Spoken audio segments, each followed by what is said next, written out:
Cheers to the first 10 years of life abroad, and cheers to the next 10. I don't know which candle I bought. Like, this is probably the most toxic thing ever invented, but I wanted things to be pretty today. Let me just fix myself real quick. It's insanely hot today. I went out like for 5 minutes to get the stupid cake, and it like, whew, I'm a sweaty mess. April 7th, 2024, which was yesterday, marked for me 10 years exactly of life abroad, which if I think about it, it's insane. If not, it completely absurd to me that it's already been 10 years. But yes, 28 and a half years old me on April 7th, 2014, stepped on a plane with a one-way ticket to Berlin, Germany with one backpack and one suitcase, and I would lie if I say that I was ready to start a new chapter of my life, but that was the moment that started a complete new chapter in my life indeed. A part of me, I guess, is still trying to process the last 10 years, and I am still in that weird status, which I guess if you're an expat, you probably can relate. You have this weird feeling of belonging to two different places and not really belonging to any of them. I thought at some point along this journey of being an expat would somehow solve this identity crisis. That just doesn't really solve. It's becomes a part of who you are, and it's a part of who I am. So I was born and raised in the Republic of San Marino, for those of you who don't know, the oldest republic in the world, which is located in the middle of Italy and doesn't belong to it. So it's a complete independent country.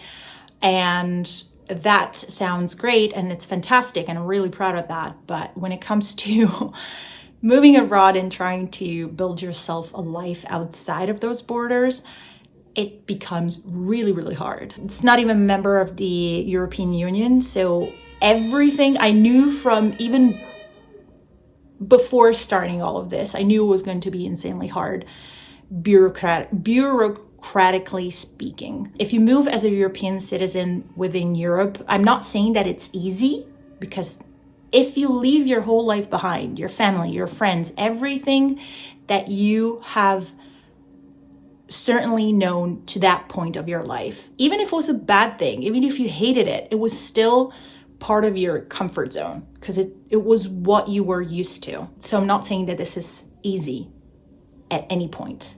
But if you are a European citizen moving within Europe, when it comes to bureaucracy, for you is much easier, because you don't have to ask for resident permits. You don't have to go to immigration's office and prove that you're worth of not being kicked out of the country, which, by the way, it's a situation that I've been through. I knew that if I was staying in San Marino, it's not like I hate my country, I don't hate my family, but it was just a necessity that I couldn't ignore anymore.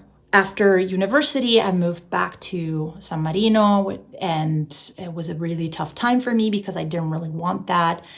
I moved back to San Marino for a few years, but then this sense of not belonging, the sense of feeling out of place, it just kept growing on me, and I knew that I needed to do something about that. I studied foreign languages in high school. So the first time that I came to Berlin, I was 18 years old. It was my 5th year of high school. So it was basically senior year of high school. It was during a school trip. That's where I got to see Berlin for the first time. Then I came here a few years later during university for vacation, and then came again for vacation, and again and again, and I think again.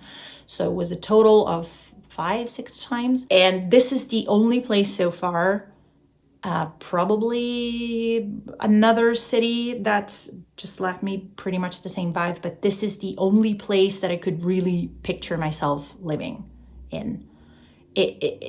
For me, it was a no-brainer. It was just a matter of figuring out, how am I going to get there? My visa requests, the first one was not considered valid due to misleading information and completely wrong information that I got from the immigration's office here. So it wasn't considered valid. I applied for a visa again. They didn't accept my request, so I had to move out of the country. I lived in Estonia for a year because I got a job opportunity there, and I didn't really want to go back to my home country.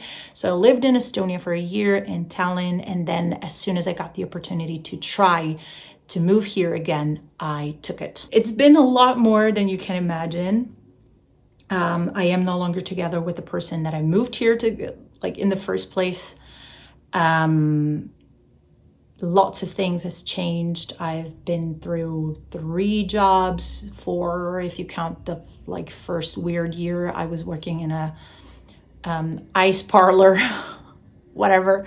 I came here with a pretty basic and very rusty knowledge of German, because through university I didn't really practice it anymore. When I got here, it was pretty much a sink or swim situation. I had to toughen up, and when you are forced to talk to people in German, you work with people in German, and they expect you to understand and work with them in German, the only thing you can do is suck it up, learn as much as you can, and work hard. I'm incredibly grateful for these 10 years.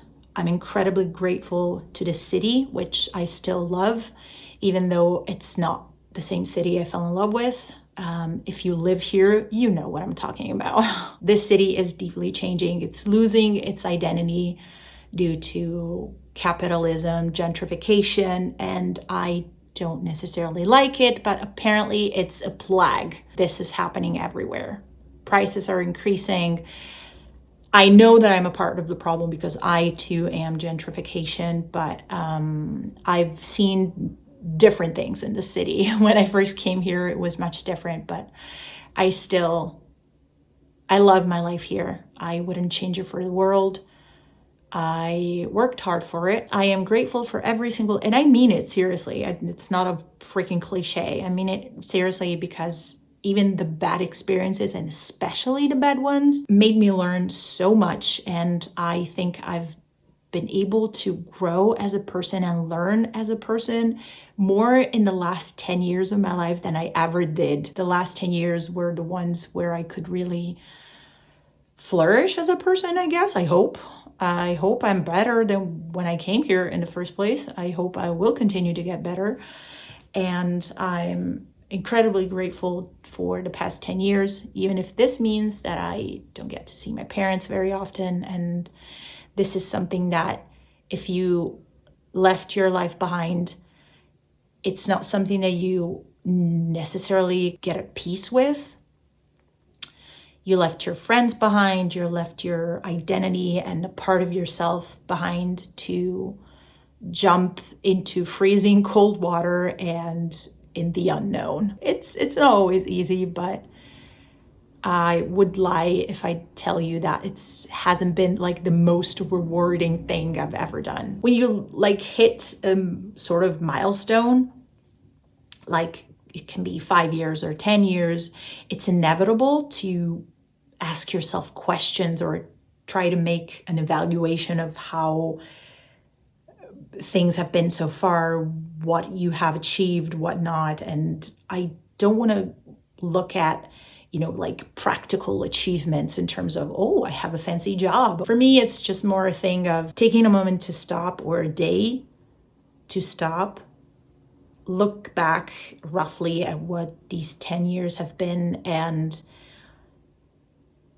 just realizing that I am in a much better place than when I left. If I could talk to 10 years ago me, I just would hug her incredibly tight, and I would just tell her, hang in there, because it's all going to be worth it. You're going to do great.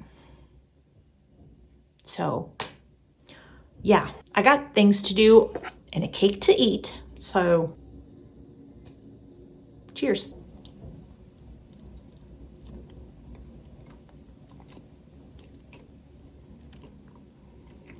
It's like a rhubarb thing. It's really good.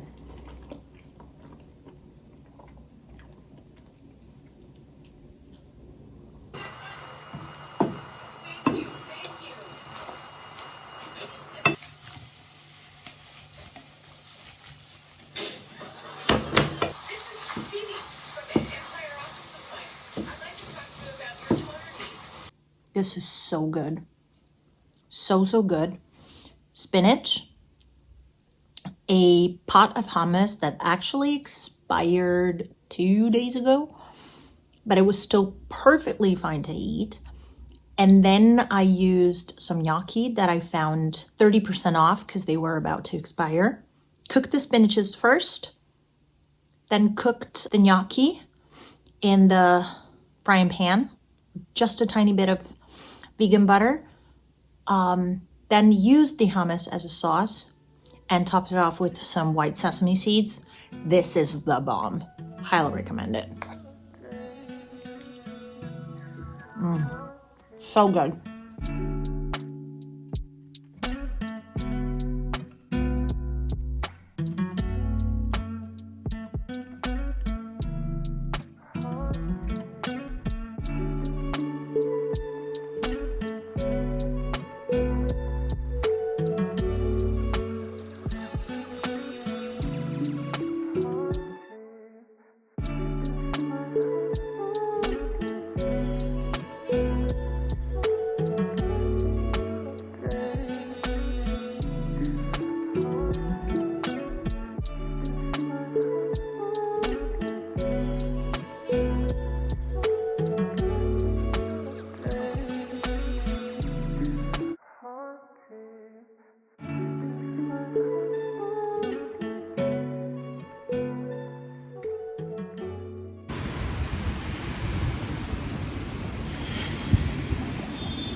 This afternoon, I want to carve myself a couple of hours to work on an organizational project that I've been having in mind for a while. I love studio apartment living. It is absolutely true, in my opinion, that storage space is always a challenge. You're always lacking on space. You're constantly looking for a creative solution to store your things efficiently.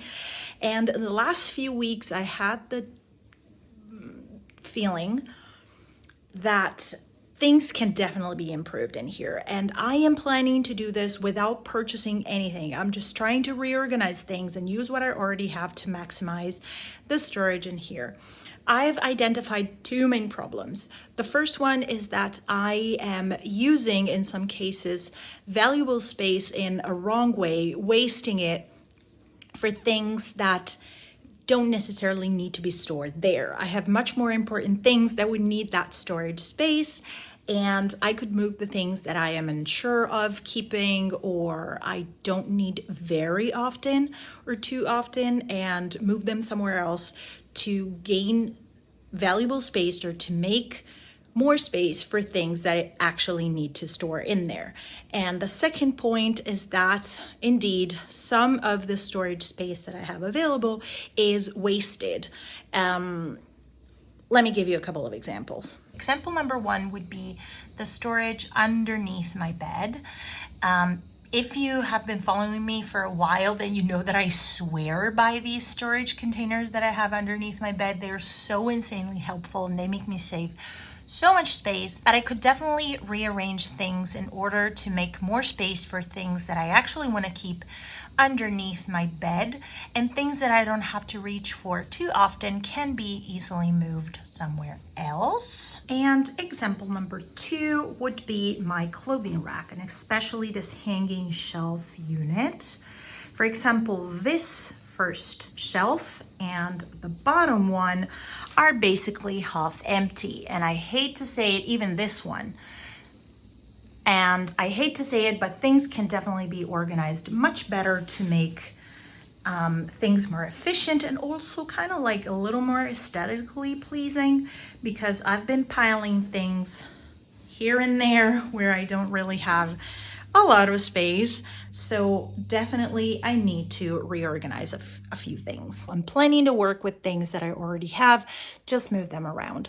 What I will be using will mainly be, number one, this storage bag that I've been having for months now. And actually a couple of years ago, if I'm not wrong, I bought 2 or 3 of them and ended up returning 2 and bought yet another one because these are insanely helpful. And it occurred to me a few months ago that this could be useful, but still haven't used it. So I don't know if this is technically cheating, but I already had it like laying around here waiting to be used. So I think it's about time to put it into use.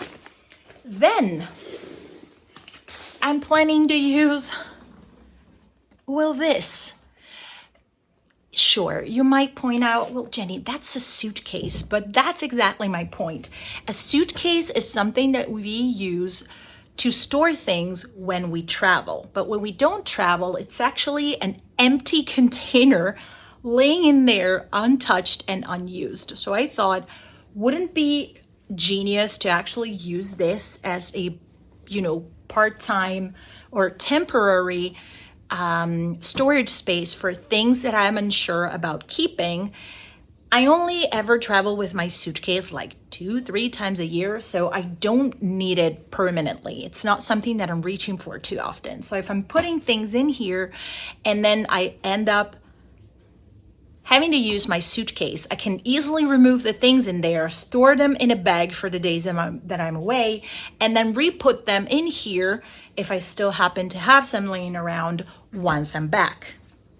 Finally, yes, we're in my super dark entryway right now, so please excuse the super bad lighting. This is the other solution that I'm planning to use. These are actually wooden crates that I had been having laying around for a while from IKEA. I was planning to give these all away, and then I came up with the idea of stacking them and putting the black in the middle to kind of like give it a fancy design, sort of like a decor element.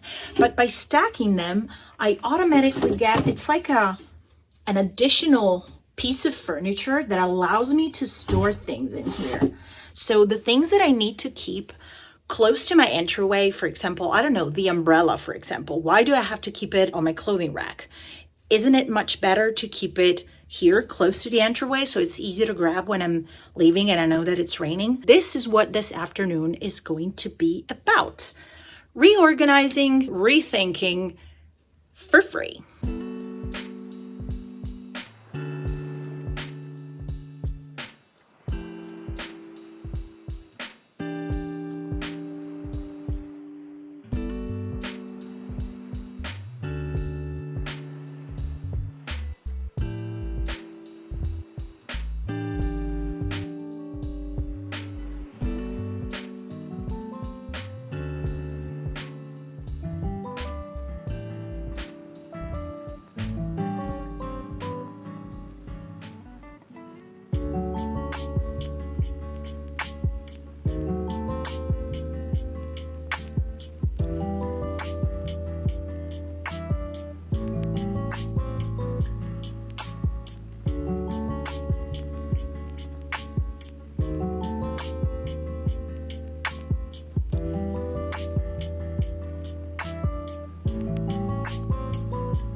Thing should be illegal.